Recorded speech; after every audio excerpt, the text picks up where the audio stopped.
You used to care deeply about your goals, your growth, your plans. You used to wake up with energy, intention, and purpose. Now, you wake up tired, not physically tired, soul tired, exhaustion crushing the bones. The kind of tired that sleep doesn't fix. You've read the self-help books, you've listened to the podcast, you've done the affirmations, and still no motivation. You just feel flat. Like the spark that once lit you up quietly went out when no one was watching. It's not that you've given up. It's that you've given everything to everyone. The husband, the wife, the girlfriend, the boyfriend, the kids, the boss. For years, you've been the one holding it all together. At work, at home, for everyone else. You've poured yourself out, and somewhere in that constant doing, you forgot what it feels like to be, just to be. You're emotionally maxed out because real motivation doesn't disappear. It just hides on the exhaustion, responsibility, and survival mode.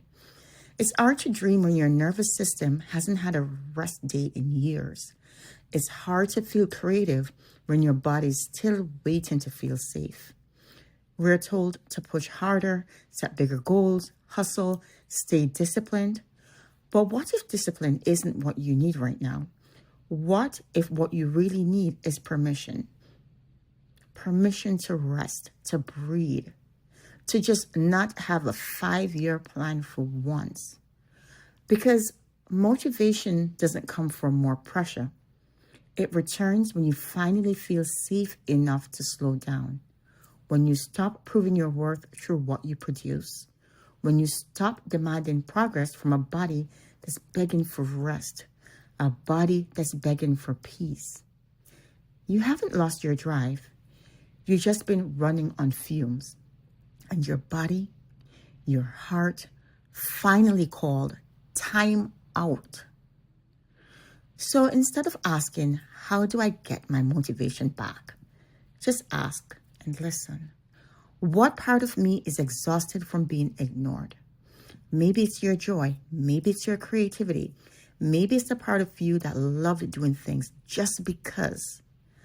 Not because they were productive or that they needed to get done. So right there in that sweet spot, that's where your spark lives. Not in pushing and hustling, but in presence. Not in doing more, but remembering what does it feel like to feel good again. This isn't the end of your ambition. It is the beginning of balance. A quieter, slower, deeper kind of motivation. The kind that lasts. You don't need another plan. You don't need a new routine. You need to pause. You need to rest. You need to find that peace. Because peace doesn't mean you've stopped moving forward. It just means you're finally moving from a place of rest.